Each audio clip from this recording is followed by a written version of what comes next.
Hey, deserving listeners, as a lot of you know, we will talk about movies and TV shows, and usually we try to talk about things that relate to psychology, and there isn't a movie that relates more to psychology, really, than One Flew Over the Cuckoo's Nest, which we're going to talk about today for a lot of reasons. Welcome to the podcast. This is the Psychology in Seattle podcast, and I'm your host, Dr. Kirk Honda. I'm a therapist and a professor. Who are you, Berto? My name is Humberto, and I sell and trade used baseball cards. Who are you, Collin? My name is Collin. I'm from Texas, and I design nurse outfits for megalomaniacal maniacs. For me, I was alive when this came out, but I didn't see it in the theater. I would have been 4, but I remember watching it at home. It must have been like a Sunday night movie or something. What I remember most is really identifying with Chief, because as a young person of color in a white community, I was always looking toward the non-white people as heroes, in a sense. This is before I had any idea about racism as a topic or social justice or anything. But I remember really identifying with Chief because he was not entirely white, and he even kind of looked a little Asian, because a lot of Native Americans will look a little bit Asian. And sometimes I was mistaken for American Indian. The other thing that I identified with was, as a young person, I was very big. I was comparatively very large. I was always one of the largest people in my class, and not just kind of large, but like gargantuan compared to the people around me. People eventually sort of caught up to me, but in my early years, I really identified myself as kind of like a tall monster like Chief, someone that was very notable for how large and how domineering he was, but at the same time, like not actually violent or wants to hurt anybody, right? Which is what Chief was like. Collin, I know a little bit about your relationship with this movie and or book. Tell us. I was cast as Billy Bibbit in the Richardson Theater production of One Flew Over the Cuckoo's Nest. This is maybe 2 or 3 years ago. And I refused... Yeah. Oh. And I refused to watch the movie. I had seen it in 2008. I remember I was a junior, and I saw it we had this little movie club that we would watch a few movies after school on like every third Friday. It was like 4 other film nerds in my class that we love movies. Anyway, Vicky picked One Flew Over the Cuckoo's Nest, and I loved the movie. I didn't have many memories of Billy beyond his, I guess you could say, interrogation scene with Nurse Ratched right before he exits the film. I didn't want to watch it again when I was studying for role, because I didn't want to just be Brad Dourif. I didn't want to get so, first of all, anxious watching such a great performance and feeling like I would never be able to live up to it. So I just created my own Billy, sort of from the ground up, and focused on, this, that, or the other to bring the character to life as if he were me. And instead of really focusing on, and I didn't read the book either. I was like, I'm not doing that. I know a lot of actors do that, and that's great, but it wasn't my style. I have since watched the movie once the production wrapped, probably 5 times, because I find it endlessly fascinating, because every character is sort of the protagonist of their own movie. You could set this movie from the perspective of just about any of the inmates, I think, and you'd have a different style altogether. And so focusing on different men each time has kind of been this fascinating experiment. No pun intended. Not to mention the nurse, right? I have finished Ratched, by the way, the one that's based on her origin story in the 40s. Yeah, I tried to watch it at your request, and the first episode, tonally, in the first half hour, I was like, ugh, I don't like this style. It's like, maybe it gets better as it goes on, but in the first bit of time, there's just like so much gore and murder and death and evilness, and I don't know, that's sort of like the same thing happened when I tried to watch Perry Mason. The first, Perry Mason is a reboot, right? And the first episode of Perry Mason, it just comes across like it's basically like a horror show or something. Does So Nurse is Ratched? Ratchet a horror show? I mean, the first half hour is definitely not for kids, and it Ooh, is maybe I'll like it. It is awful and just sadistic and just Is this the same character? This is the same It character. is the same character, but that's about where it ends. They sort of strip the nuance of the book and the movie, and they in place of nuance, they add a lot more fetishistic stylings to it. So it's more of an erotic thriller than it is a deep emotional psychological thriller. Not that erotic thrillers can't be psychological. Certainly many of them are, and some of the best are, certainly. But yeah, it ups the gore, it ups the sex, and it ups the camp for sure. It's a Ryan Murphy. I don't know if either of you have watched American Horror Story or Assassination of Gianni Versace, but it's one of his, I guess you could say, more shallow exploits. Yeah. yeah. Did you like it? I enjoyed it for what it was. It's certainly not art like the way I would call the movie art. I mean, it is art. I'm not going to, give a thumb up my ass and say it's not, but it didn't appeal to me on an intellectual level, but it did satisfy me on a popcorn level because I don't know what it is about Ryan Murphy, but he and I like the same things, on a baseline level. It seems like he casts a lot of the people I'm attracted to. He casts a lot of the actresses that I hold in such high regard and are my drag moms, as I would say. So, yeah. But what's odd for me is that one of the things I love about the movie is that actually, even though there's monstrous things that happen, they don't present, even Nurse Ratched is not presented as a monster or some demonic creature. She's like a nurse who's trying to make things work at the hospital or whatever. I guess in the book she is presented a little bit worse, but I've never... Right. The articles that I read said that the actress actually was influential on that decision. She would talk with the director and say that she thought that to make her evil wouldn't make it an interesting film or story. And so she worked with the director and the writers to tone it down. And it's just a brilliant, just genius, because you can really see where she's coming from in a lot of instances. By the end of the movie, you could say, well, what if McMurphy had succumbed to her power? Would Billy still be alive? Yeah, he probably would be. So now McMurphy, how could he know that chaos or freedom of choice or, introducing sexuality into the ward would create someone's death? But I'm guessing Nurse Ratched and other people would say that's exactly what we're trying to protect from. These people are here for a reason, and when you introduce, drugs and alcohol and women and all these, kinds of things, then something bad is likely to happen. And I think. So in that way, her character, as I get older, is more sympathetic. I think when I was a kid, I saw her absolutely as a terrible human being. And as I watch it now, I'm like, well, yeah, I mean, there are clearly times when she seems to be, I don't know, just arbitrarily, controlling, especially like the baseball game and that kind of thing. But you could make the argument that she knew clinically that to introduce baseball and sports, and maybe from previous experience, that would result in over-emotionality and problems, for people. But she certainly didn't try to explain that to... right. Yeah, so I think that's the thing that I like, is that I have problems with her, and certainly a product of its time too, because they lobotomize him, spoiler alert. But at the same time, I'm sitting there sort of in the middle. It's a gray area, you're like, well, she's got a point here, or whatever. Instead of they could have absolutely made it, dun, dun, dun, dun, here comes Nurse Ratched. Oh! Yeah. So let's get into the psychology about it. As non-clinicians, the two of you, what do you think about the depictions of psychiatric illness in this movie?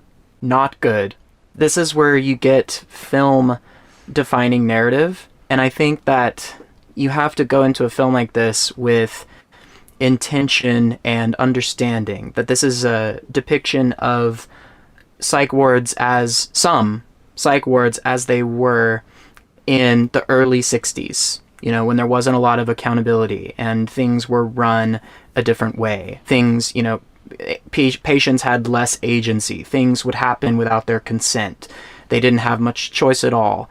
So that's obviously very much changed. And all of these things that are used as threats, like electroshock therapy or forced medicines, I think that in the context of the story work super well, and it creates this world that you can jump into, again, a cinematic world that makes total sense, and all the characters work within it very well. And it does say, I think, a lot about the psych wards at the time, but I think now it really says in a symbolic way something about our society's addictions to routine. But in terms of like clinicians and the work that they're doing, I think people need to understand that this is not the depiction of the norm, especially now. Yeah, absolutely. As I was watching the movie again through my, sort of modern eyes, educated eyes, because I can't remember the last time I saw it, but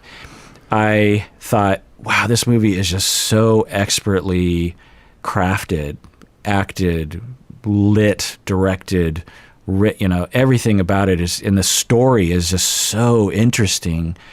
So much so that at the age of 10 or whenever I saw this on TV, I really was gripped by this story. It's just so good. And yet when I took a step back and was like, well, wait a second, what are they showing us here? I very, very quickly, just kind of scanned, okay, what diagnosis is Billy supposed to have? What diagnosis is that supposed to, what depiction is going on here? And it was clear to me that their direction, or maybe their method acting, because there's a lot of method acting going on, a lot of improv, that the actors or the director or the writers were telling them, at least subtly or explicitly, that a mental ward patient acts weirdly. And this is actually a trope that I find to be extremely bothersome, and it must have its roots to some extent in this movie and maybe before, is that they either show two different kinds of, and actually Ace Ventura, or no, was it Ace Ventura, the second one, or was it anyway, one of the movies where Jim Carrey is in a mental hospital, he does this too.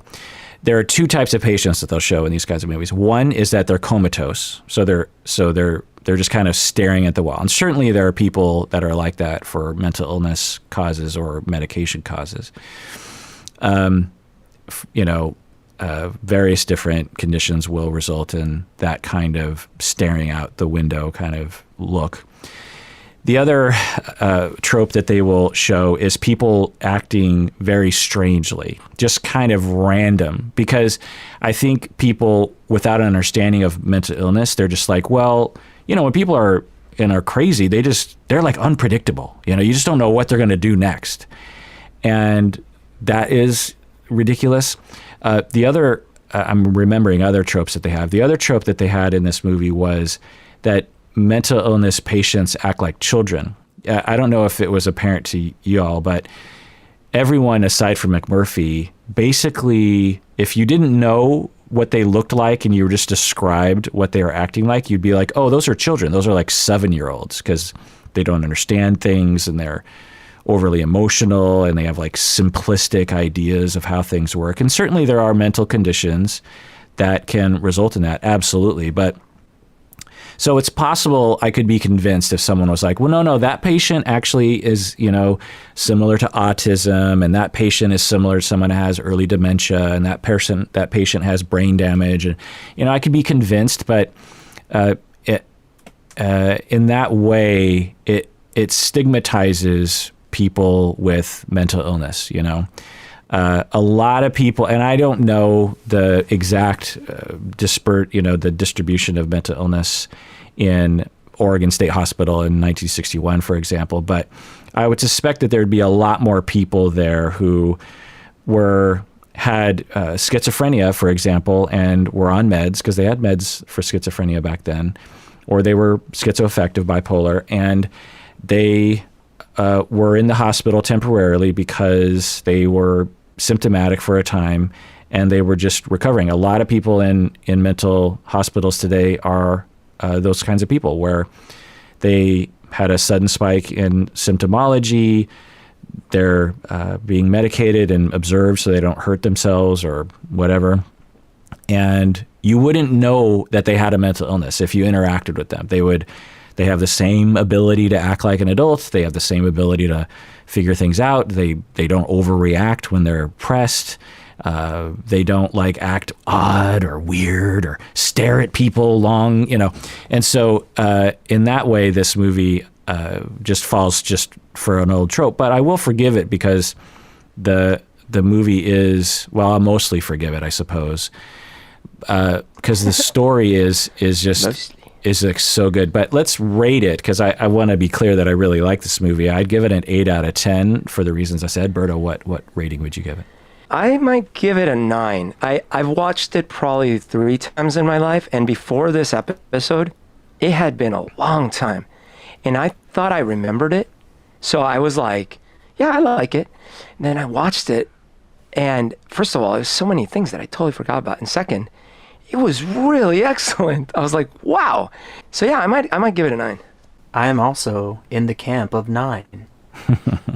Number 9. Number 9. Yeah, so just going into some more psychology here, talking about a lobotomy, it's a pretty central plot decision, and I would say that it was depicted accurately for the most part. For those who don't know what lobotomy is, it's a barbaric surgery that was developed in the 40s or somewhere around there. The Portuguese physician who actually developed it won the Nobel Prize in the 40s because of how miraculous it seemed at the time. Because if the goal is, well, we have someone who is extremely depressed or extremely delusional or extremely violent or extremely difficult to manage in a hospital, this surgery works. Because afterwards they no longer have those problems, without thinking of the broader picture of well, in what state are they in afterwards? Yeah. And also just a complete misunderstanding of what the brain was back then, that any third grader would understand that if you put an ice pick into someone's brain and kind of scramble, sort of swish it back and forth in someone's brain, that is absolutely going to be a problem for various different things that your brain is going to do. And so it was, designed to sever connections between the prefrontal cortex and the rest of the brain. Essentially, it's severe brain damage. It's like, it's exactly how I said it. They put an implement into the brain. They would swish it back and forth and severing all the connections while keeping some of the connections. You can imagine winning a Nobel Prize before this. You're like, what did you win it for?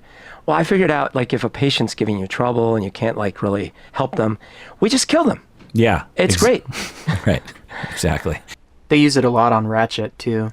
It's a huge story element to at least the earlier episodes of Ratchet. Oh, the TV show. But it's very bizarre because it takes place in the 40s. It's they fetishize it, they talk about first of all the main Dr. Hanover is ooh, I can't wait to use this because it's going to get me fame, and exactly like what you were talking about, the Nobel Prize is a thing, and there's some bizarre scenes that are very erotic, that I guess that's my word for the night, is erotic, where Nurse Ratchet, as portrayed by Sarah Paulson, has Hunter Parrish bound and gagged to this and he's dressed in a priest outfit and he's in bed, and then she's cooing to him, and she goes over with that Sarah Paulson voice and is like, oh, well, this just has to happen because story plot ABC. And then she like, she's got this like Ryan Murphy outfit on and she pulls the ice pick out like Sharon Stone and like administers the sexy lobotomy. And I'm like, what the actual fuck is happening? God, I'm glad I missed that one. She wasn't the one giving the lobotomies in the movie. What, did she forget how to do it and now she's no longer allowed to do it or something? By the way, was the Portuguese doctor's name Mr. Lobos? Yeah. Tommy Lobos. Tommy Lobos. And by the way, lobotomies were still being performed at the time this movie came out. It wasn't until the late 70s. 79? Yeah. What year was this movie? 75. 75, okay. And 75. That was the year I was born. Yeah. And so the bigger picture here is that it had mixed results. Some of them would end up being like McMurphy in the movie. Some people would literally just die because of, if you have a gunshot to the head, for example, there's a chance you're going to die. And essentially that's on the level of that to some extent. There's internal bleeding, and when you have internal bleeding, you're going to blood actually has a toxic effect on brain matter. Anyway, and from what I remember from my from my brain classes, but some people actually, so there's a spectrum, and a small percentage of people actually seemingly retained at least most of their personality and were better afterwards. Berto, is this a sexist movie? Oh, that's a good question. I mean, it is a product of its time and maybe of the story in the book. The fact is that, by modern standards right now, I think so. The women are either enemies or sex objects. Right. And there's also, just in the description, the McMurphy's description about everything's like, you should be like chasing beaver and blah, blah, blah. So certainly very objectifying. I don't know if when the book was written, that would have been the perception. No, I don't remember even the last time I watched this, which would have been, 15, 20 years ago, noticing how sexist this movie is. Now, there are two different kinds of sexism one could accuse a piece of art of committing. One is that it reflects the time, and it reflects the meaning that a man character in the story has sexist attitudes, for example. I was actually rewatching The Master, Paul Thomas Anderson. Yeah. And the character played by Joaquin Phoenix has some interesting sexist attitudes in the beginning of the film. But the creation by Paul Thomas Anderson, could be argued, is not sexist because it is either showing other elements of women, or it's not going along with those notions. So in some way, this movie kind of does both, right? Because the notion that in 1961 you'd have an antisocial criminal with some, shall we say, misogynistic ideas about women mixed in with he likes to hang out with them, that's not surprising, and that would be within the realm of possibility. But they could have easily written this script with a little bit more of the non-male gaze, if you will, right? And it's just as you say, Berto, you either have sort of blank people like the secondary nurses, or you have Nurse Ratched, who was an evil taskmaster, and then you have these other women who are like promiscuous and hollow and objectified, and they're not really, they're kind of developed at times. You get a little bit, but again, it's another trope of movie writing at the time where floozies, were just written in a certain way where they're always giggling and they don't they don't have any wishes or any, they're just, and they'll do whatever you tell them to, like McMurphy is like, hey, what about you having sex with Billy? And she's exactly. Like, oh. Yeah. Well, and then there's that super creepy scene that you're right, I probably wouldn't have seen through the same lens before, but he's like, all right, I'm going to go with her over here. You stay with her. And like her friend stays and she looks over, she's like, hello? Yeah. And she stays with the janitor, or not the janitor, the guard. But like she didn't want that. Like that's not what she wants. And now like the guard obviously has intentions. Right. It was a really creepy scene. Right. And again, it's both somewhat accurate to the time because you could see a man treating a woman like that.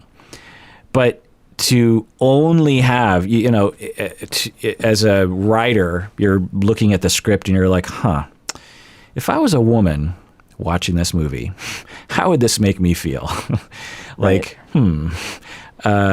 Collin, what's your take on this? It certainly is sexist, but I don't think you can take it out. And here's why.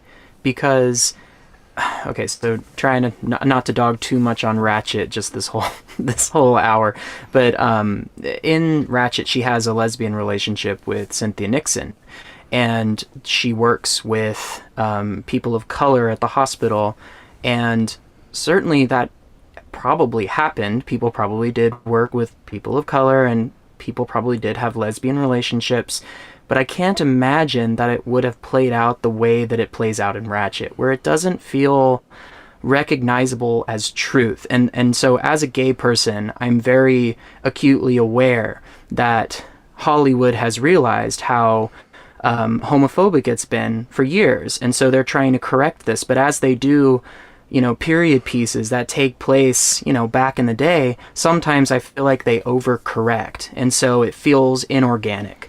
And I feel like people of color feel this way too. It's like, well, certainly write more material for us, but don't take it out. Just set it from a different perspective, and give the truth that there's probably a lot more racism and a lot more, negative behavior than this just sort of glossing over the ideas of the time. So I think that when you look at this film, it certainly is sexist, but when you look at the position that the minorities you would say are in, so for example all the female nurses and all of their co-workers who are black men, they were put there almost like they were put there in their place, as a hierarchy. And I do think the film is sort of trying to say something about why Nurse Ratcheds are created, because there are people a part of it, and you can see this in the Chief character too, where he's like, where McMurphy's telling him, why don't you leave, man? Why don't you leave? It'd be easy. And then he goes, well, sure, for you.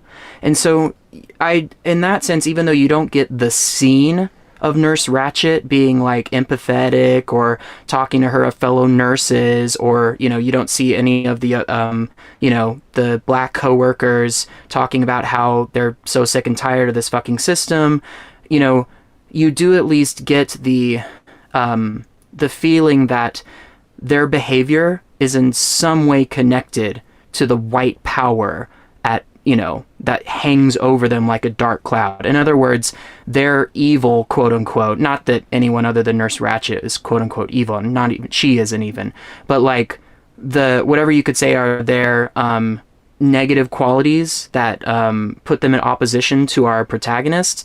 It's all a part of a system, and we can't really fault them for it so much. Yeah, interesting.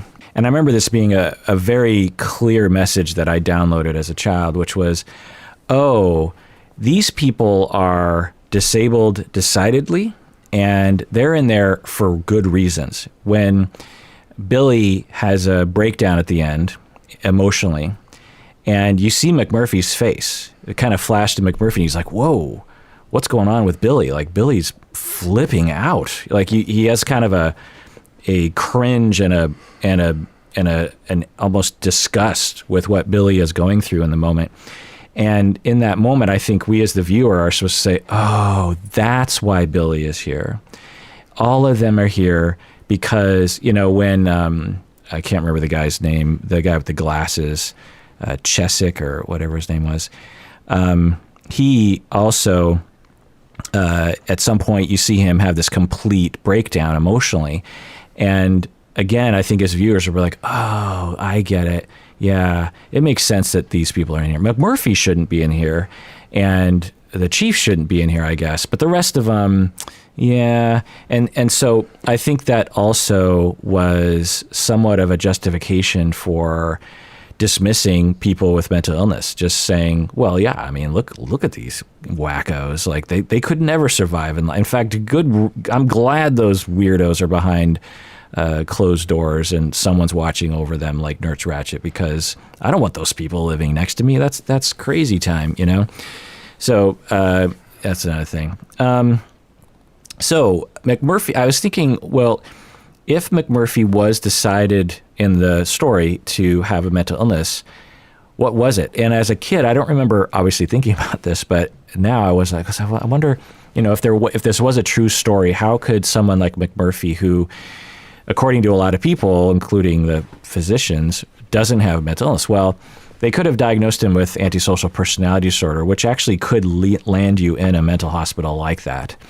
And I think that's what they were thinking he was. But then again, at the beginning, he's like acting that strange, where he's like kissing the police officer, and maybe they thought he was faking it previous to getting to the hospital or something, and acting like erratic. Anyway, but he certainly actually would have qualified for at least on the antisocial spectrum until the end, when he clearly cares more about Billy than he does about his own well-being.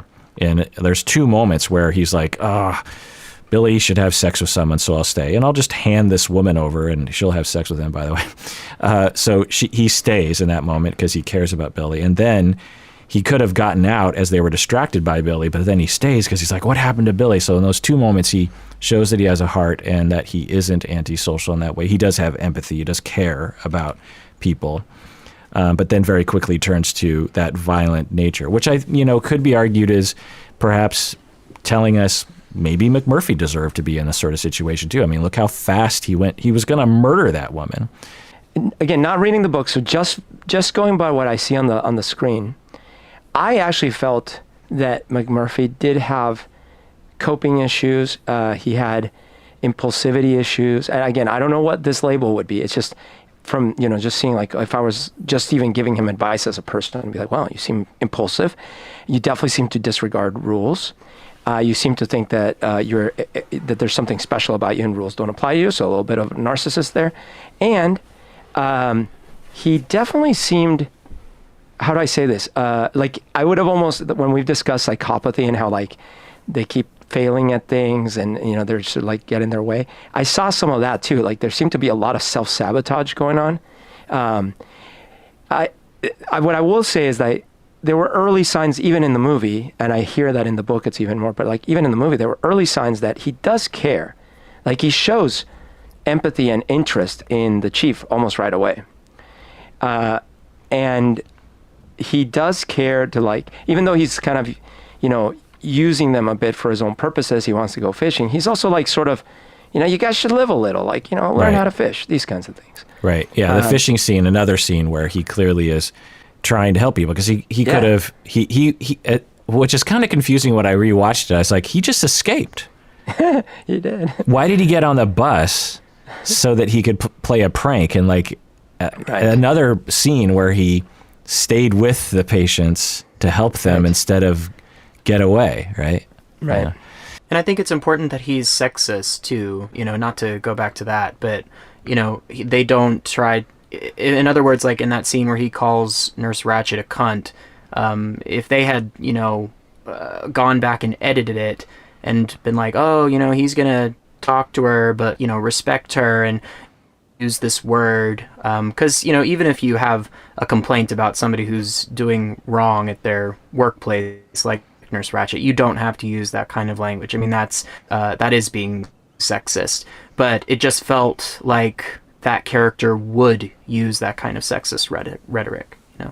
Yeah, absolutely. Yeah, the character was, I think, accurately realized, written, and acted. It was very convincing, and as you're saying, Berto, noticing how people with psychopathy shoot themselves in the foot. That if he truly wanted freedom and to get away with stuff, why did he repeatedly get in fights that, escalated the law, and he ends up being imprisoned? And then he, in his efforts to get out of his prison sentence, he goes to this mental hospital and doesn't realize that your prison sentence is usually set, right? You're in prison for 3 years, chance of parole in 1 year.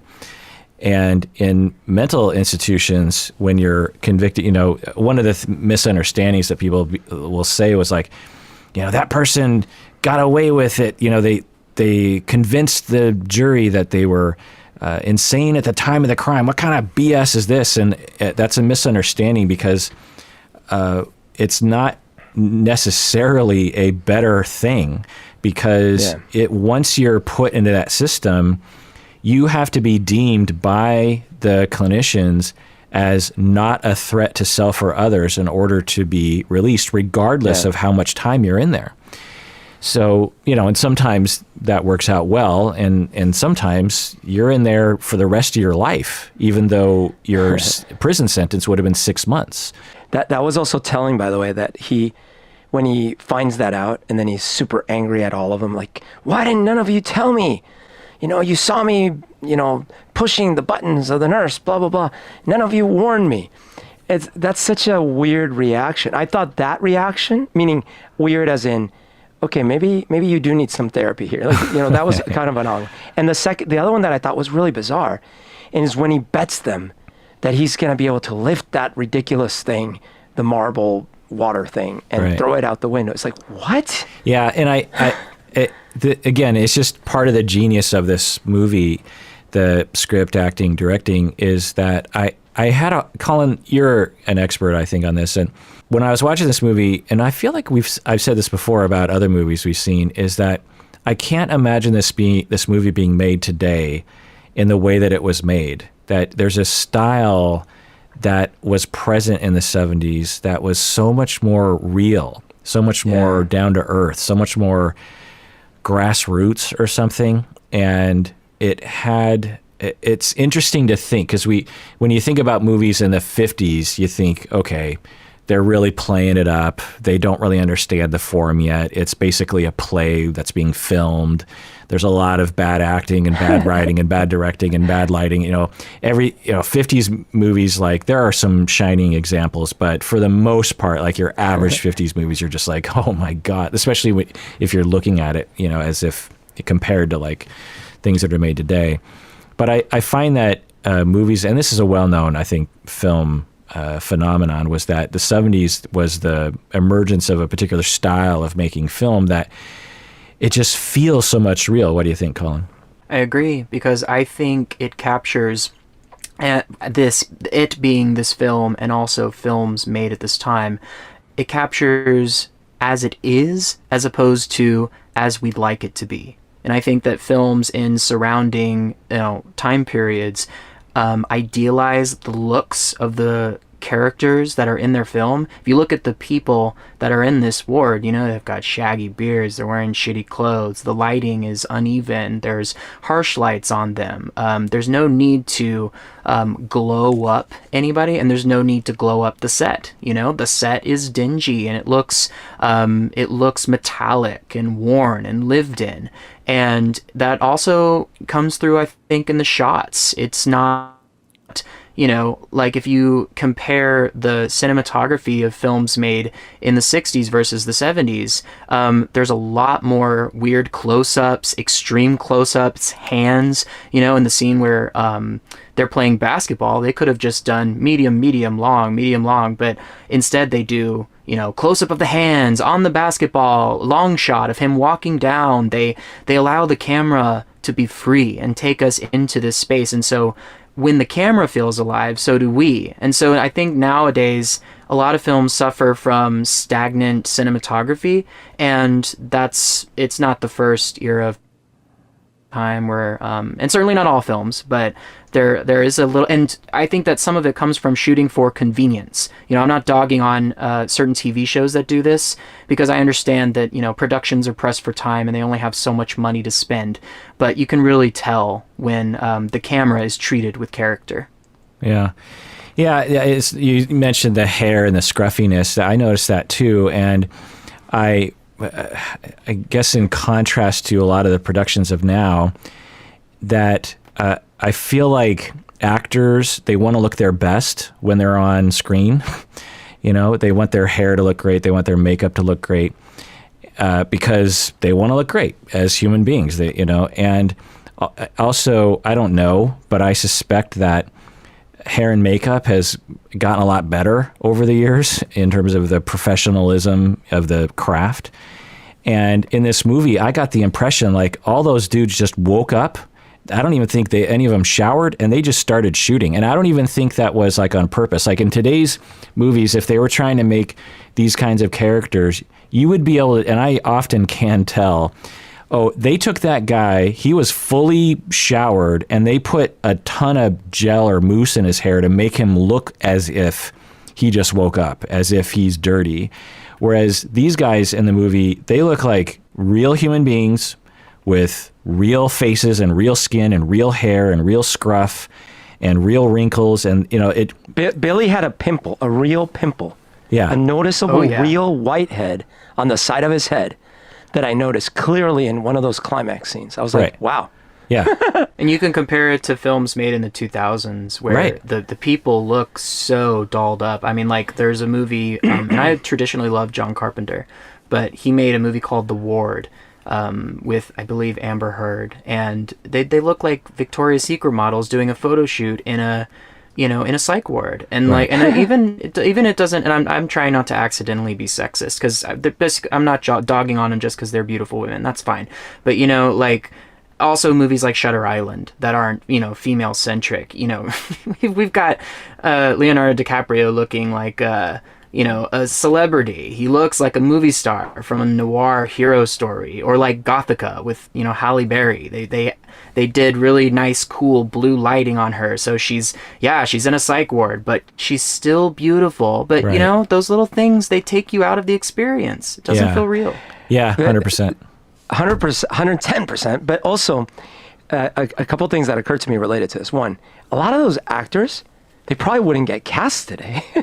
Like a lot of those actors, they're not like what is they're not camera friendly. They're not camera friendly, but they're so interesting, right? Yeah. And the other thing I read, like, you know, method acting was huge back then, right? So what I read was that the cast spent like 2 weeks or something in the ward ahead of time.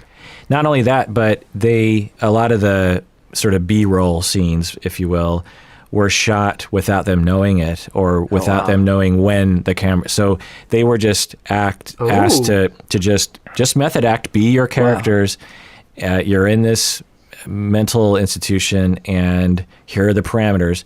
And they would do it for hours and hours, and it actually was kind of a concern. The actor who played, I think Cheswick, I can't remember the guy who... It's Cheswick, you got that. Cheswick, okay. Mm-hmm. The guy with the glasses and has the, you know, emotional episode later on. He apparently was so method acting that he had a lot of genuine emotions while shooting the movie, and a lot of the crew were worried about him, actually. Wow. And they actually had to remove him from the set for a bit of time. I'm just like, dude, you got to, like, get yourself together. You know, you got to separate yourself. It's like when Jim Carrey was playing the Man on the Moon, dude. Exactly. I really wish that filmmakers would watch this movie and other movies of this time. You know, Jaws, I think, is what we were talking about. There's certain scenes in Jaws, even though Jaws is, you know, just a monster movie in its essence, there are scenes of incredible normal human moments that they're not dolled up, and even the sets aren't very dolled up. You know, everything is just real and, you know, normal, and there's dirt in the corner, and the hair isn't quite right, and the outfits look just regular and they don't fit quite right. You know, everything just looks very normal, and it has an effect on me anyway of really pulling me in. Ratchet, the new TV show, is the direct opposite. It's almost, the more and more you talk about this TV show, Collin, the more I'm wondering, why didn't they just call this like Evil Nurse or something? Like, why do they even have to connect it to One Flew Over the Cuckoo's Nest? Because it doesn't sound spiritually, artistically, even story-wise connected to the movie at all. Yeah. Oh, even beyond that, they take what we've talked about not giving Nurse Ratched the empathetic scenes, and they start with that, with their like lead-in pitch. In other words, the show teases you with, guess what? That person who was a villain, we're going to show you what made them the villain, and we're going to give you their real character and show you the nuance of this person. And then they throw that out the window, make her a criminal, make her corrupt. They actually have her murder people, and yeah, they give her a lesbian relationship. And she gives sexy lobotomies. She gives so sexy dumb. lobotomies, and they basically removed everything that was established as Nurse Ratched in the original film and added all these new things. So yeah, you're right. It should have just been like new character, evil nurse. Yeah. American Horror Story Part 5, whatever. Yeah, golly. I mean, it's funny how I was worried that I wasn't giving it enough of a chance, but the more you describe it, I'm like, oh, God, I'm glad I bounced. So let's talk about Billy Babbitt for a second. Possible diagnoses are social anxiety, avoidant personality disorder, dependent personality disorder, perhaps mild autism, perhaps other kinds of developmental disorders, mild developmental disorders. Hard to know.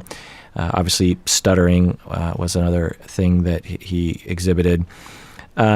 So he actually could have been a real patient, although a pretty unlikely person that would want to go to a mental hospital. You know, there's other places you can go, but, you know, who knows, 1961.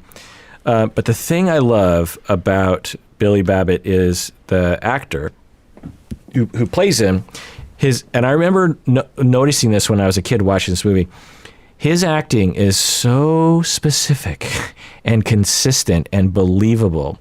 The way that he stares, and I know that doesn't really exemplify the genius of this sort of behavior that he did, but he had a very consistent way of, okay, you know, now it's hard to imagine that he isn't Billy Babbitt, the actor. Like, it's hard to imagine, no, that's Grima Wormtongue acting like Billy Babbitt. And he is, you know, he'd look down and he'd be like, you know, and he'd do a pretty good stutter. And then when he was done, he would lock eyes with the person he was talking to, which actually some people with, you know, that stutter will do that. And then I'm getting chills just thinking about his performance. When he would stare into the eyes of the person he was talking to, you had no doubt that what was going through his soul was dependency and fear and longing and hope and dreams. You know, you just got all that in the way that actor acted. And talk about scruffy hair. I mean, his hair was, you know, unkempt, you know. But dude, the worst part about it is you see all those dreams, all that stuff, and to think he ends up having to serve the Baron. You know, it's like... I know, right? That's pretty brutal. Totally. So, Collin, how did your performance match up to that? It's funny that you talked about the stare and the eye contact, because when I was playing the character, I wanted to avoid ever playing quote-unquote crazy or anything that would lead me to, oh, this is an actor playing crazy, even if it wasn't my intention, because I think that happens a lot, and I'm tired of it happening. Right. So the eyes thing for me became like the focus of every single night. And every time I talked, I found something to look at that was not the person's eyes. And the only time, so sometimes because you have only so much to tease the audience with when you're on stage. You don't have camera angles, you don't have that much change in lighting. So you can do different things to like that may seem small, but then feel like little explosions to the audience. Things like touch or certain items that can be used or not used or hidden. And so whenever I wanted a big moment, I would look at somebody's face directly into their eyes, and the audience would be like, whoa, like, well, I don't know, maybe they weren't like, whoa, but I hope they were like, whoa, look at this like big change in energy. And I never actually decided what his affliction, quote unquote, was. I didn't ever want to decide, because then it would take me down a rabbit hole of emulating somebody with a disorder, and I didn't want to fall into any of those traps. But what I did think about was his past and the representation of mommy and why you would be in this psych ward willingly. And it all came back to mommy. And I thought about this figure at home that was possibly sexually manipulative and abusive and controlling and domineering. And I am not making a case for, oh, you experience that, then you must have mental illness. I mean, Kirk, you talk about that all the time, where you can't just say, oh, these factors happen to your life, well, you will become antisocial. Like, not saying that at all. But yeah, and so that's why the actress who played Nurse Ratched, who is this like beautiful blonde lady, I always kind of got even more diminished whenever her character would do things on stage, because I just saw her as mom, Kirk, he's making it sound all artsy, but I actually watched it. I went and watched it, and all he did for half the play is suck his thumb on stage. I didn't suck my thumb, but I did set my hair on fire. I did do that one night. Oh, wait a minute. Maybe I saw the wrong play then. I'm making it sound like his depiction of mommy issues was very simplistic. All he was doing was sucking his thumb.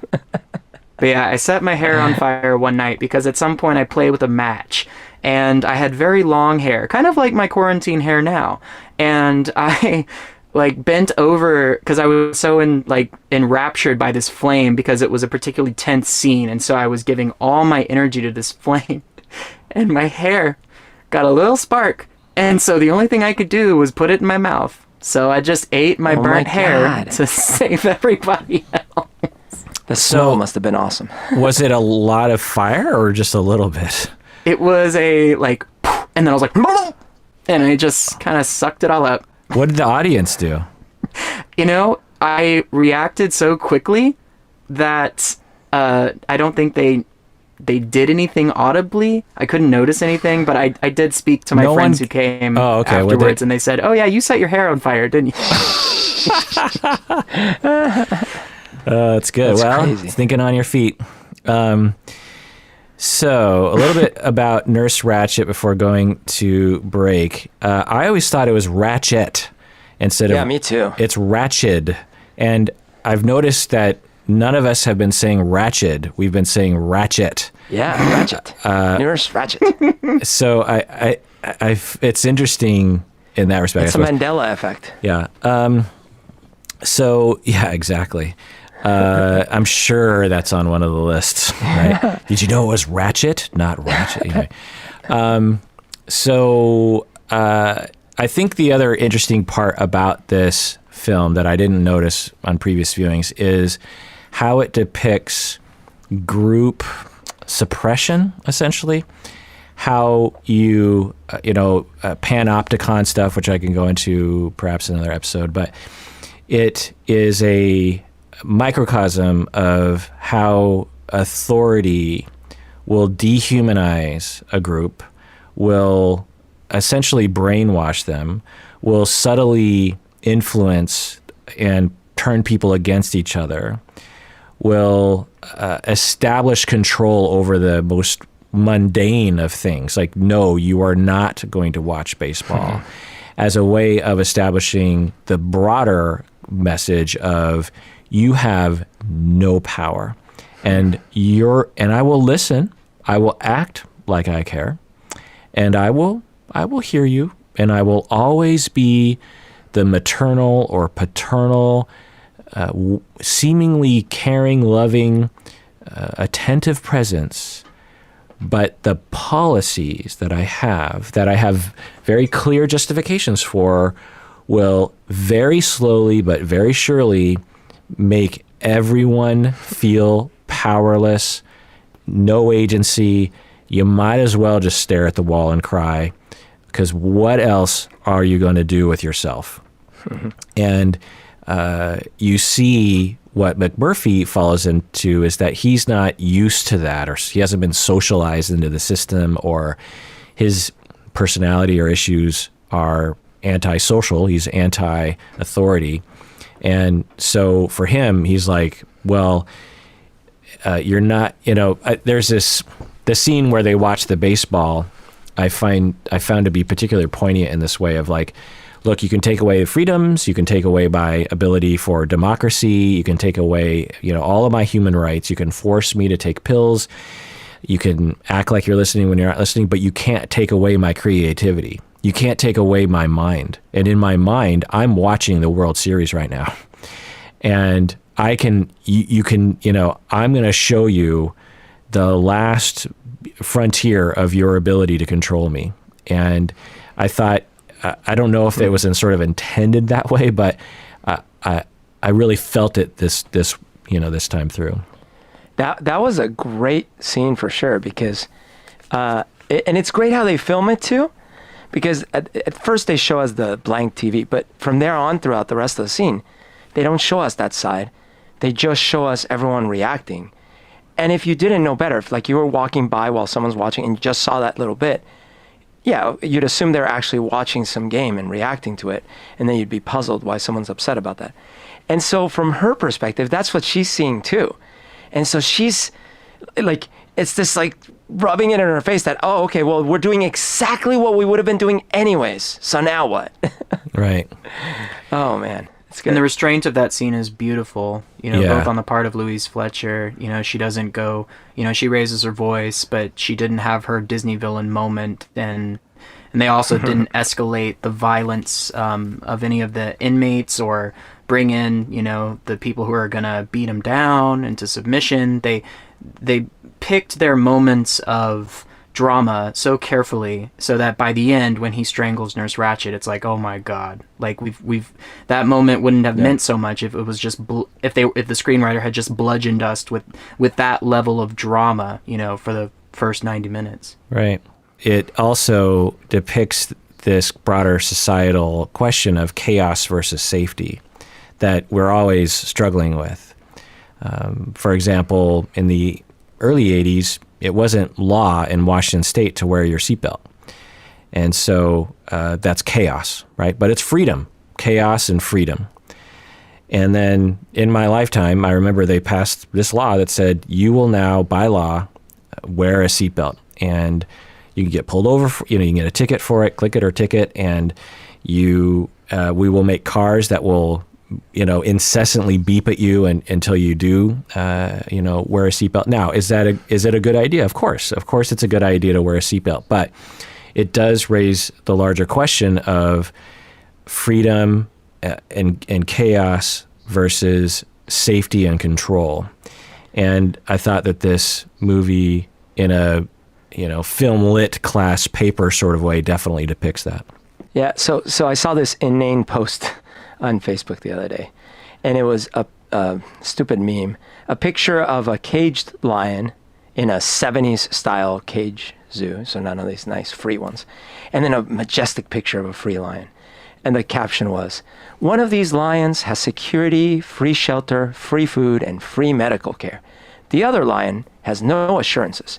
Everything about his quality of life is his own responsibility." Right. And then, of course, a drove of people like, I want to be the free lion. Oh, look at the caged lion. Sure, he's got all those free things, but look how depressed he looks.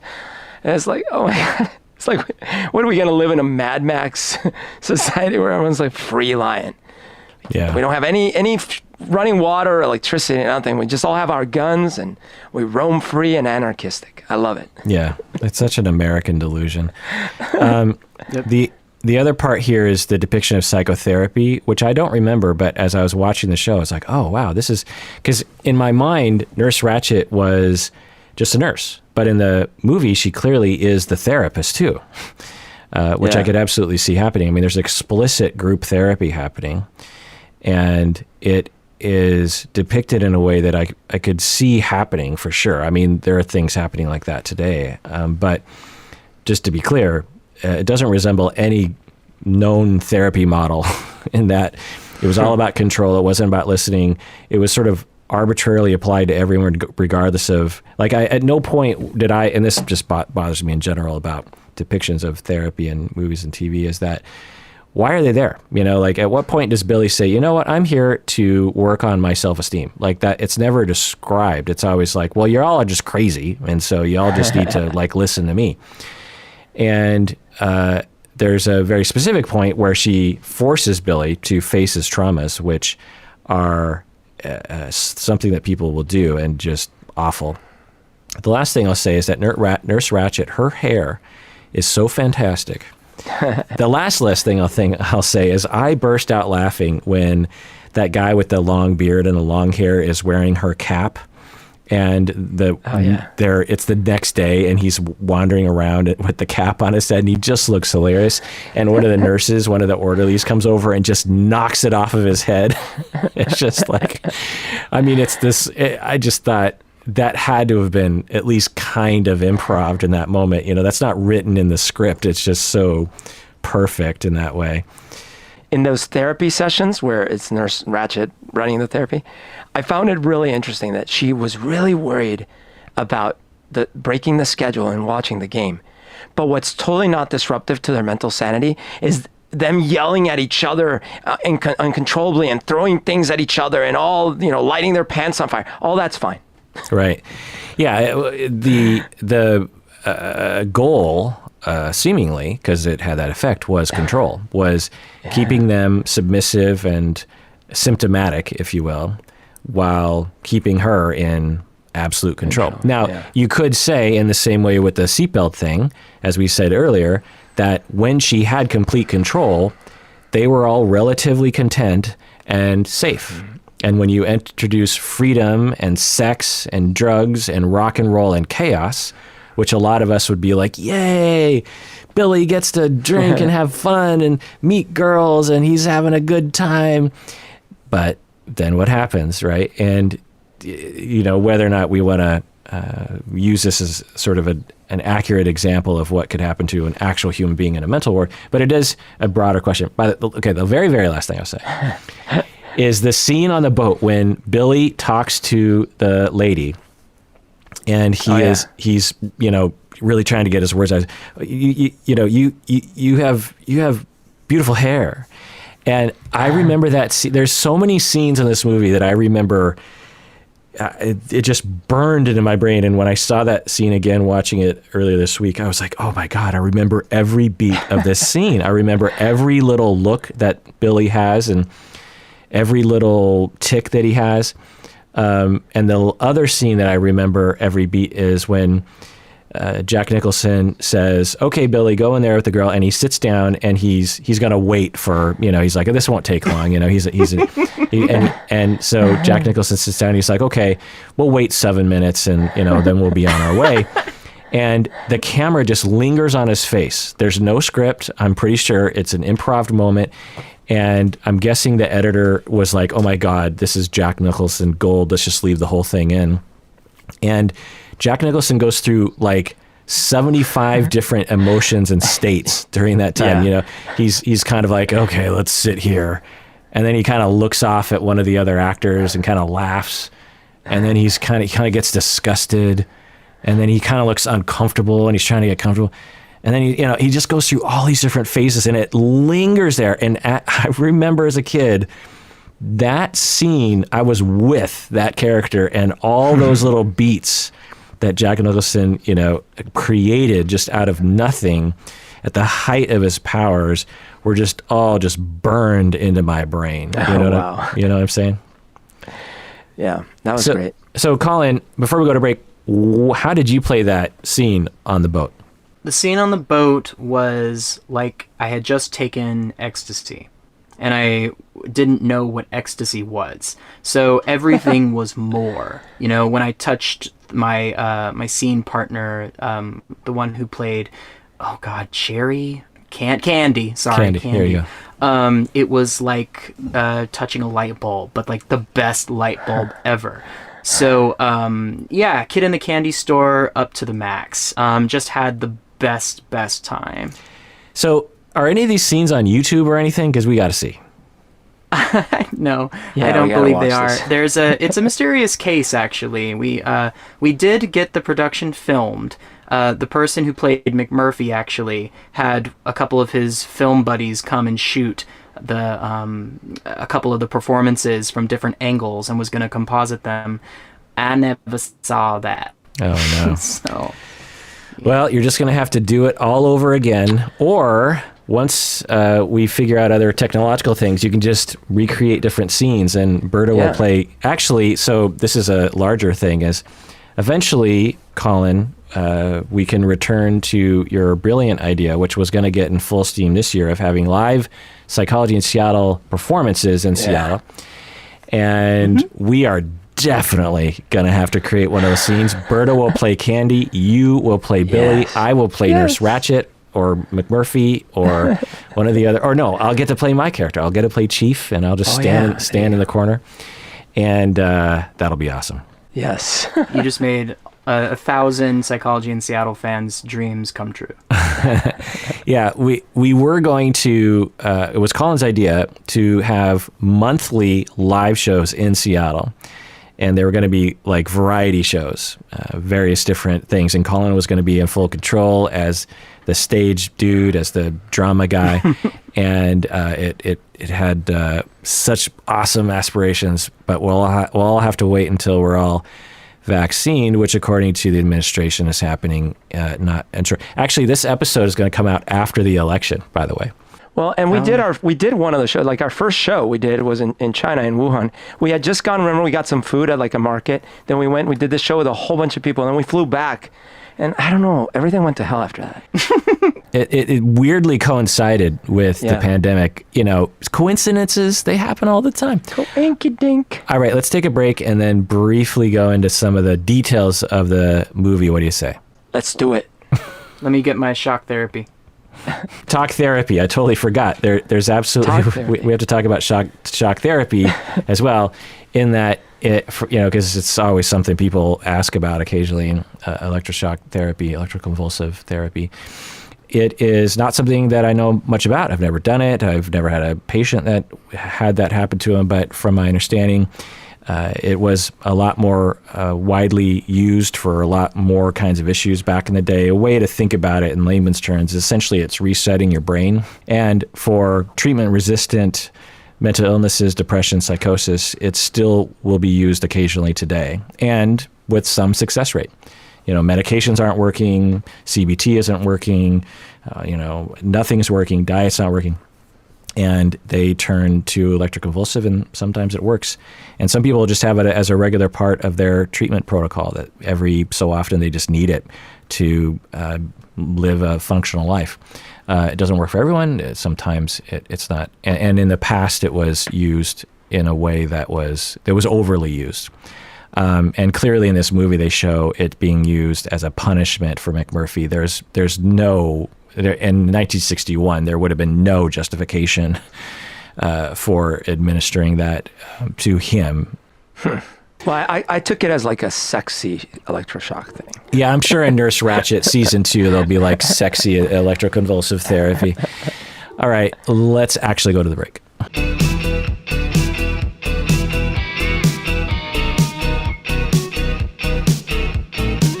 All right, we're back from the break. So, Berto, if Nurse Ratched were to convince everyone in group therapy to become a patron of the podcast, what would they sound like? Hi, I would like for each of you to go around and explain to me your flaws. No, I need you to sit down. I need you to sit down.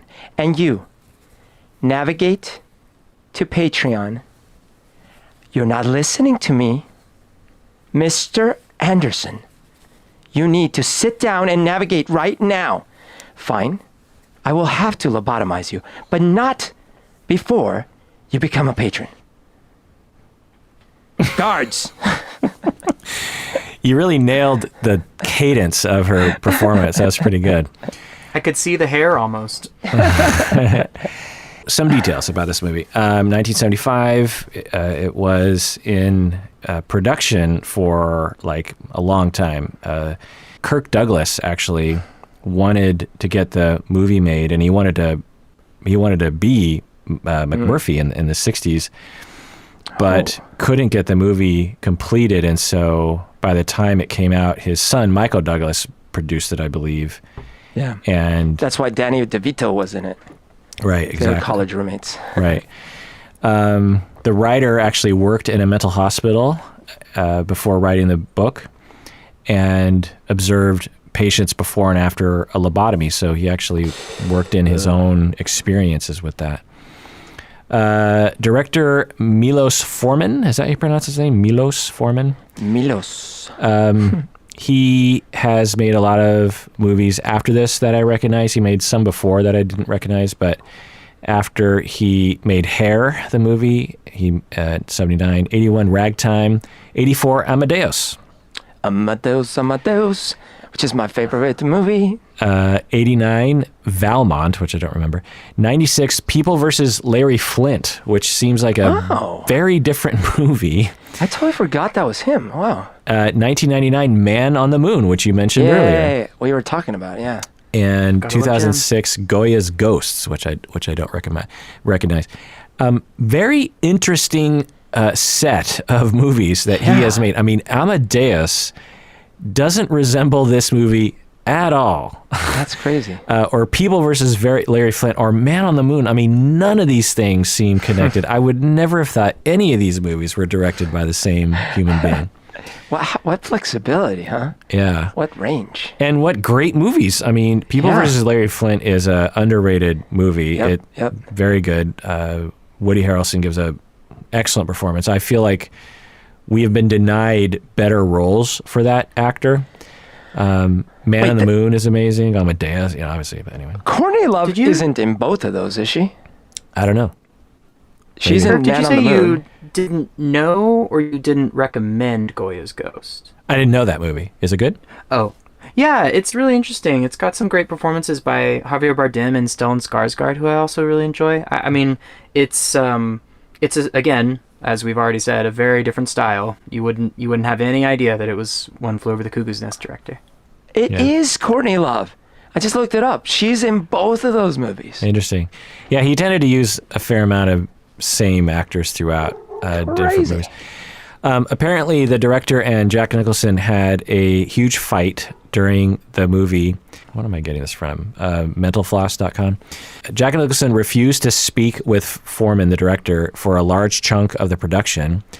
Nicholson took issue with Foreman's suggestion that the hospital inmates would be unruly at the beginning of the movie, and Jack Nicholson was like, no, they should be under control in the beginning of the movie, and my character, McMurphy, should actually create chaos, which is the right choice, by the way. Of course. Yes. Yeah, and apparently for most of the film, the director and Nicholson didn't talk other than what they had to communicate about, which makes me wonder if that's how we get such a good Nicholson performance, because he was unleashed from an actual director. Wow. You know what I mean? Because he clearly is improving a lot of the movie, Well, but what's confusing to me is, so it sounds like Jack Nicholson won in the end.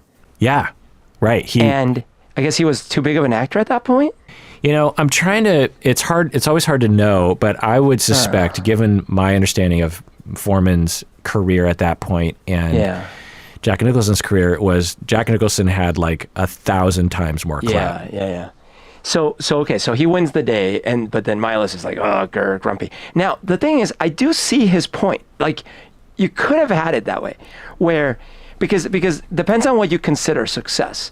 If you consider success like the people are actually better adjusted because he starts exposing them to life, then maybe at the beginning, Nurse Ratched is like trying to control them through control, but it doesn't work. Oh, I see. could see it.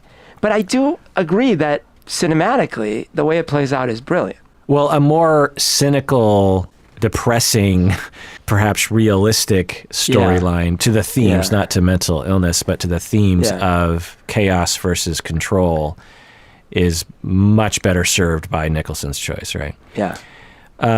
Academy Awards, it is one of the 3 movies of all time to win the Big 5.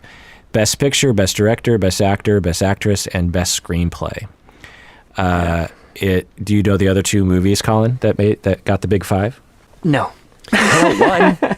I know one of them. What is it? Silence of the Lambs. Yeah. Oh, wait, the other one. No. It's not the Big 5 because not actor. I was going to guess Lord of the Rings, but certainly that would not be actors. No, yeah. It's a movie from 1934 called It Happened One Night, which I'm guessing none of us have seen. But by the way, I also thought the other one had been Kramer versus Kramer. Oh. But then I found out, and it won all 5, except the female one was supporting.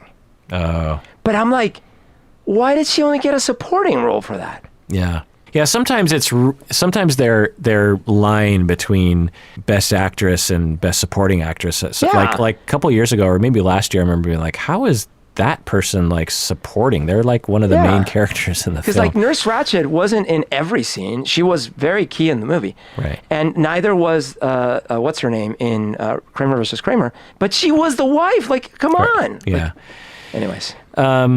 It also won, or it was nominated for Best Supporting Actor for the guy who played Billy.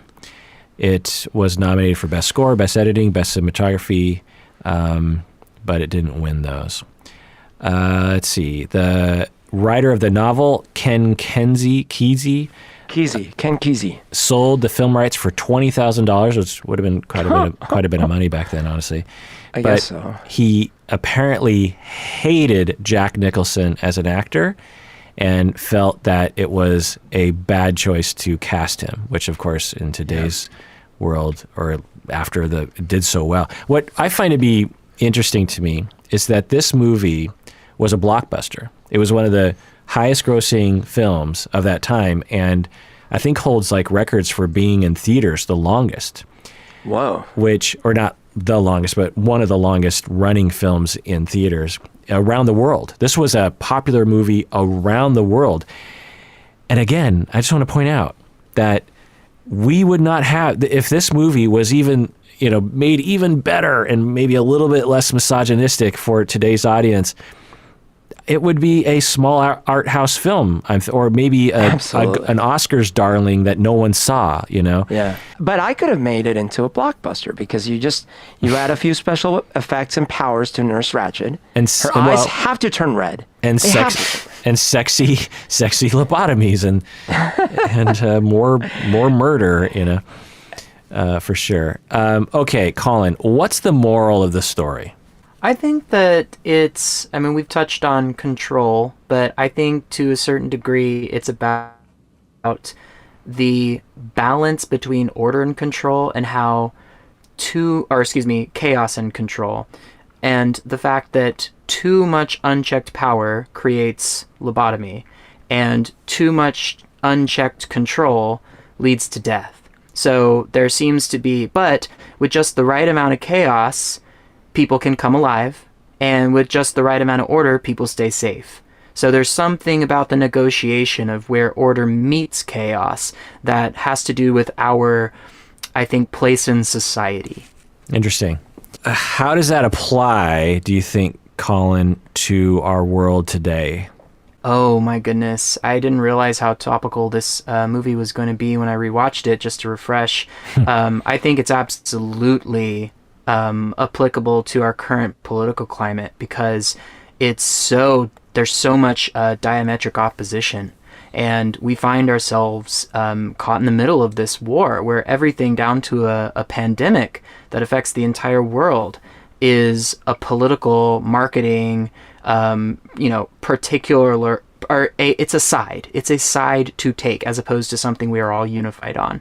And I do believe that there are a lot of voices. I was actually just talking about this with a coworker today. I find that, and you've touched on this too, whenever they talk about the statistics of COVID, they're not careful about the way that they do it. They bring up all these numbers that are, meant to incite fear. And they don't compare them to the numbers of, say, like how many people have contracted the flu, or how many people have, died, of the flu or of other things. They don't do any logical comparisons. And so I think right now, we don't know how much control we have, and we're trying to break free from some of these things. And we're on a tightrope right now, trying to keep ourselves safe, but feeling that pull to chaos. And we see that with people lashing out. And I think that's why so many online communities are so fraught with drama right now, because it's an outlet for people to express their dissatisfaction. Yeah. Meanwhile, the system has a life of its own, and a power and a crazy making gaslighting effect, if you will, on all of us, and nothing ever changes. The only way out is, sorry to be morbid, but death or escape. And the only way you can escape is if you're a giant person who can pick up a marble block and throw it through a window. It's interesting. Berto, what's the moral of the story to you? I think the idea of absolute control is one of the messages of the movie is that it doesn't exist. Like, it's a fantasy. You can't have absolute control. And the tighter you squeeze your grip on the colonies, the more they'll rebel and leave your grip, Darth Vader, that I'm butchering these lines. Anyways, so that's one thing. And then the other part is that there's a fine line between sanity and insanity, because, who is really sane? Who is really mentally all there? Blah, blah, blah. So that was kind of the other thing. And granted, it's done in a cartoony way, as you both were saying earlier. We're only presented sort of like extreme examples of mental issues, and very unclear ones at that. But at the same time, we're also shown at least a few of those characters are people, and then he's questionably one of the more dangerous ones, and then Right. she, the nurse, is always also like a little questionable, and the whole hospital does crazy things to them, like lobotomizes him. Anyways, so that's my thing. Yeah, I was totally seeing that point as well until the very end, where the movie seems to be saying, look, these guys aren't that bad. They're just a little different. They're a little odd, and they're shunned by society or whatever the case may be. Until the very end, when, aside from Chief, they really show, at least by the end, they show that a lot of those characters really need to be separated from society, But maybe with Billy, you can make the argument that audiences walk away with this notion of like, well, he wouldn't be that way if he had a normal relationship with a mother. You get the sense like there's something weird going on there. But yeah. Okay, so just to rattle through some of my notes here it was Christopher Lloyd's very first noticeable role, his first role actually. And he was on Taxi 3 years later, along with Danny DeVito, who it was one of his very first roles, and perhaps his most noticeable role in film and television, although he was a stage actor prior to that. And again, he was Michael Douglas' oldest friend. And let's see, he was in the off-Broadway production. Let's see, Chief Brett, played by Will Sampson. Anyway, the guy who played Billy, Brad Dourif, I believe. Mm-hmm. It was his first role ever. Of course, if you don't know, he played Grima Wormtongue in The Lord of the Rings.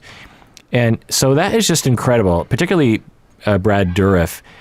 His character is so nuanced and so specific and so wonderfully realized, and could not have been written on the page that way and could not have been directed that way. I mean, he's maybe influenced by a director, but it's so much that actor's creation. I'm quite sure of it. It's very, very impressive. And also kind of a testament to filmmaking at the time that they would just let these brand new actors just kind of riff and decide for themselves. Yeah. Like even the scenes with Christopher Lloyd, when he's acting, you can see, oh, no, that's Christopher Lloyd. That's that actor. There's no way they knew. Shut up! Yeah. Shut up! Yeah, he's so much acting like him. You just can tell. I was expecting 21.1 gigawatts. Ah! Yeah. Louise Fletcher, she played Nurse Ratched. How old do you think the actress was at the time, Collin? 35. Pretty good guess. What do you think, Berto? Oh, I was gonna say like 40 or something. Yeah, she's about 40 years old. Yeah. Younger than you and me, Berto. Let's just put it that way. That's crazy, because she's supposed to be like 50 in the book, I think. Oh, is she? Yeah. I don't know if I knew this, but I was looking it up, and she played Kai Wynn Adami on Deep Space Nine. Any Deep Space Nine watchers? I know you don't watch it, Berto. Did you ever watch Deep Space Nine, Collin? No. Oh, sorry. No. I haven't. It's one of my favorite Star Trek incarnations. I don't know if it holds up very well, but Is that the one with 9 of 6? 6 of 9. No, that's Voyager. Voyager started out okay, and it I don't know, went a little bit off the rails for me. But Is she called 6 of 9 because there's like 9 of those 7 of clones or 9. something? 7 of 9, 19 yeah, of 1. right. You know, the Borg collective. I see. You know, in her pod there were 9, and she was. Okay. You know, Got it. but yeah, she played a very similar character on Deep Space Nine, a very controlled, evil, or but sympathetic character. Typecast much? Yeah. In later interviews, I'm reading from the internet here, Louise Fletcher said that she found ways to make the character more human. Let's see. I can't remember where I wrote this down, but she apparently was so put off by this character because it was so evil to her. It felt so hard. It was hard for her to play this role. She felt very bad for treating the other actors the way she was treating, that she didn't watch the movie for years afterwards because she's just, I don't want to watch myself treating other people like that. The other thing she did was that there was so much method acting that she was worried during the production that all the actors would think she was like Nurse Ratched, that she was a bad person. So one day at the end of production, she stripped down to her panties and walked around the psych ward. What? In front of all the actors and everyone else. Okay, you got to think this is 1974 when they're filming this, and it's a very different time. But there's a picture of it on the internet. So if you want to Google that, you can Google Louise Fletcher, panties or nude on set, and That's pretty effective way to change everyone's perspective about you. yeah, that's what she said.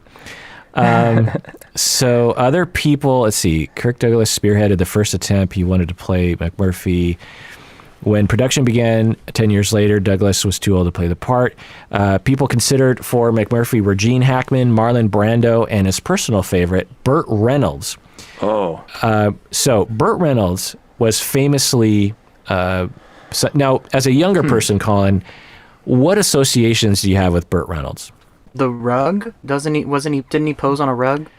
Yeah. Yes. Well, and he has a rug as a lot of chest hair. What else do you associate with him? Anything else? I saw him in a movie it was a noir. I don't know how rewatchable it is, but it's called Tempted, set in Louisiana with Saffron Burrows. Okay. And you obviously saw Boogie Nights. Yes. Yeah. So that's all your association with Burt Reynolds? That's it. So Burt Reynolds was a god in the 70s. Yep. He was in all the best movies. He was, he was the epitome of the American man. Mustache, swarthy, lot of chest hair, super cool, in all the right movies, snarky. He was, I think, in Playboy, famously. I mean, he was bigger than any star could be today, honestly. And I feel like there are certain things about the 70s and 80s that people understand today. Like everyone understands that Thriller and Michael Jackson was big in the 80s. Even people as young as Collin understand that. But for some reason, Burt Reynolds was just, after 1985, just became just lost in history. But for those of us who went through that time, he was gigantic, and it makes total sense that he was considered for this part, because he was Gene Hackman, Marlon Brando, Burt Reynolds. These were the biggest actors. Jack Nicholson. These were all people that. And to exemplify how big of a star Burt Reynolds was, does anyone know other roles that he was offered, not just considered for, but offered, and that he turned down? This is just a short list. Berto, do you know? Indiana Jones. No, that's close. It was another. Star Wars. I Han think Solo. I know this one, actually. What? Wasn't it James Bond? Yeah, both of those. So Yeah. but you're both Bond. right. James Bond without an accent because I'm an American. Yeah, so Han Solo, he said in an interview, "I didn't want to play that kind of role at the time. Now I regret it. I wish I would have done it." Also James Bond. After Connery left in the 70s, he was absolutely on the list of just like, I mean, of course. he had the same look, but He's American. Yeah. I don't know how that would have worked exactly. with a fake accent, Miss Moneypenny. I guess. I just can't imagine that. He was also offered the role of Michael Corleone in The Godfather, played by Al Pacino. Oh, Which makes a lot more sense at Al Pacino, because Al Pacino was not a star the way Burt Reynolds was at the time, and James Caan and Marlon Brando. You know, they wanted big stars in that movie. But it worked so well that the character that was a no one in the family that was Right. becoming the boss was Yeah, of not course. someone we had a preconceived notion of. Yeah, of course, it's like, how in the world would Burt Reynolds as Han Solo? Like, I mean, at least that one I can kind of imagine, but Michael, anyway, he was supposed to play John McCain and Bruce in Die Hard, John McClane. Oh, John McClane. Yeah. It's getting hot. Remember my song? I know that song. John That's how McClane. I usually remember it. Berto wrote a song with John McClane in the lyrics. But when I say it fast, people thought I was talking about John McCain. Like I was getting all political. how did the full line go? What, Oh, man. in context. You're putting me on the spot. I don't She's getting, it's getting harder and more insane, like John McClane. Only Okay. harder and more insane, something like that. Yeah. Okay, well, we're going to need a re-release of this soon. Well, it's on It's on Spotify. the stuff. Yeah, Spotify. you can go to Spotify, go to Missionary the Band, It's the and last song. click on Aquarian. Oh, I'm gonna. And the previous, well, anyway, Jack Nicholson's role in Terms of Endearment, he was supposed to play that role as well. Oh, actually, I could have seen that. I Yeah. could have seen that. Yeah. Other kinds of things is, I thought that some of the actors were overacting at times. The patients. I thought some of the times I was like, okay, let's tone it down a little What bit. are you talking about, Kirk? Yeah. Let's see. I was just looking at other things in my notes here. This is great. So when producers were shopping the picture to studios, 20th Century Fox was interested, but with a catch.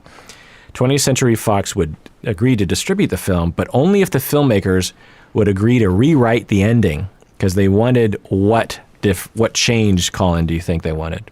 Rewrite the ending. Well, usually they want someone to be punished more. Did they want Nurse Ratched to die? Interesting. Berto, what do you think? Yeah, no. Of course, they wanted him to escape. He was gonna see Right. freedom. Yeah, they Oh, wanted, happy ending. Yeah, that's Yeah. it. The happy ending. right. They wanted McMurphy to live and escape. Damn. And Michael Douglas refused. He said, "Nope, there's no way we're going to do that. It's going to ruin the movie." And they put the whole project on the line, and United Artists stepped in and distributed the film. It's so awesome. Like, by the way, as I said, I had forgotten a lot of things.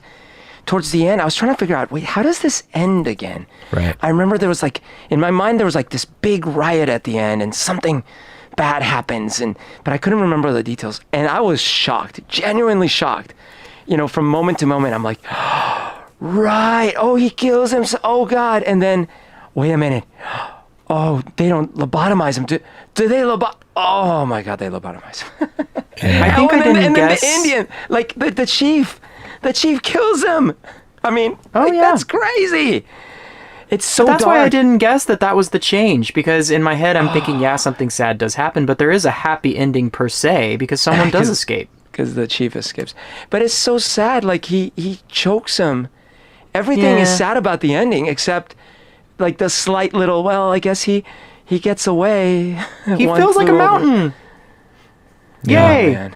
Yeah. All right, everyone out there, please take care of yourself, because You deserve it.